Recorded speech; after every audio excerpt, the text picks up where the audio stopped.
اعوذ باللہ من الشیطان الرجیم، بسم اللہ الرحمن الرحیم۔ عزیز سامعین اکرام، السلام علیکم ورحمۃ اللہ وبرکاتہ۔ آج میرے ذمہ سورہ نساء کی آیت 109 سے 111 تک کی تشریح پیش کرنا ہے۔ جیسے کہ ہم جانتے ہیں کہ یہ آیت کا سلسلہ اس واقعے کے پس منظر میں ہے جہاں ایک مسلمان اور ایک یہودی کے درمیان نبی کریم صلی اللہ علیہ وسلم فیصلہ سنانے والے تھے۔ بظاہر یہ معلوم ہو رہا تھا کہ مجرم یہودی ہی ہے، لیکن اصل جرم ایک انصاری نے کیا تھا۔ نبی صلی اللہ علیہ وسلم فیصلہ سنانے ہی والے تھے کہ اللہ جل شانہ نے اس معاملے میں مداخلت کی اور اصلیت سے نبی صلی اللہ علیہ وسلم کو آگاہ کرا دیا کہ انصاری نے چوری کی اور زراح کو یہودی کے گھر میں رکھ دیا تھا۔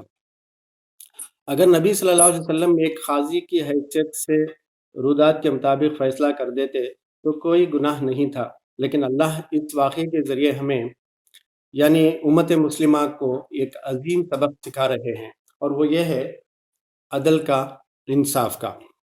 سورہ نساء ہی میں اللہ تعالیٰ فرماتا ہے، سورہ نساء 135 آیت میں، یا ایھا الذین آمنوا کونوا قوامین بالقسط شہداء للہ ولو علی انفسکم او الوالدین والاقربین ان یکن غنیا او فقیرا فاللہ اولی بہما فلا تتبعوا الهوى ان تعدلوا وان تلوا او تعرضوا فان اللہ کان بما تعملون خبیرا۔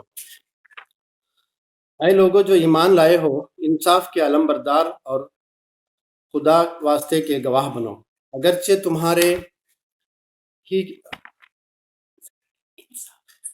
تمہارے اپنی ذات پر یا تمہارے والدین اور رشتہ داروں پر ہی کیوں نہ پڑتی ہو۔ فریق معاملہ خواہ مالدار ہو یا غریب، اللہ تم سے زیادہ ان کا خیر خواہ ہے، لہذا اپنی خواہش نفس کی پیروی میں عدل سے باز نہ رہو۔ اور اگر تم نے لگی لپٹی بات کی یا سچائی سے پہلو بچایا تو جان رکھو کہ جو کچھ تم کرتے ہو اللہ کو اس کی خبر ہے۔ مسلمان سب مل کے اپنے انصار بھائی کی حمایت کر رہے تھے، اس کو بچانے کی کوشش کر رہے تھے۔ ایک طرف یہ انصار ہیں جنہوں نے اسلام کے غلبے کے لیے کتنی قربانیاں دیں، آپ نے اپنے آپ کو اور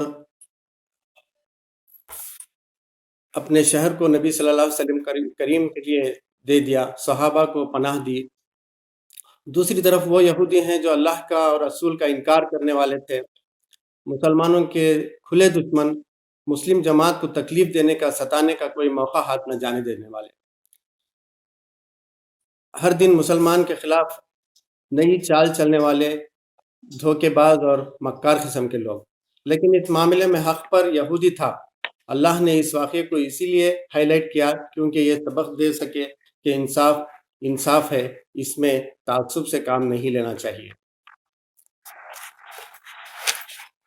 ان آیت میں ان لوگوں کو، ان مسلمانوں کو سخت ملامت کیا گیا ہے جنہوں نے خاندان اور قبیلے کی عصبیت میں مجرموں کی حمایت کی تھی۔ اللہ تعالیٰ کا غصہ ظاہر ہوتا ہے اس آیت میں جب اللہ تعالیٰ فرما رہے ہیں کہ ہاں تم لوگوں نے ان مجرموں کی طرف سے دنیا کی زندگی میں تو جھگڑا کر لیا، مگر قیامت کے روز ان کی طرف سے کون جھگڑا کرے گا؟ آخر وہاں کون ان کا وکیل ہوگا؟ یعنی دنیا میں تم اپنے بھائی بندوں کو اپنے خاندان اور قبیلے کی بنیاد پر، صرف مسلمان قوم ہونے کے بنا پر ایک مجرم کے لیے تم نے لڑا اور حمایت کی، لیکن کیا تم آخرت میں بھی اللہ تعالیٰ کے دربار میں ایسا کر سکتے ہو؟ اس سوال میں دل کو لرزہ دینے والی بات ہے۔ آگے اللہ تعالیٰ فرما رہے ہیں کہ جب انسان کو معلوم ہو جائے کہ وہ غلطی پر تھا، اسے گناہ سرزد ہو گیا، تو اسے چاہیے کہ اللہ تعالیٰ کے دربار میں معافی مانگ لیں، کیونکہ اللہ تعالیٰ درگزر کرنے والا اور رحیم ہے۔ اس کے برعکس وہ شخص جس نے برائی کی اور اس پر ڈٹا رہا، معافی مانگنے کی توفیق نصیب نہیں ہوئی، تو اس کی کمائی یعنی اس کے گناہ، اس کی زیادتیاں اس کے لیے وبال ہوں گی، کیونکہ اللہ تعالیٰ باخبر بھی ہے اور حکیم اور دانا بھی ہے۔ اللہ تعالیٰ سے دعا ہے کہ ہمیں انصاف پسند بنائے، آمین۔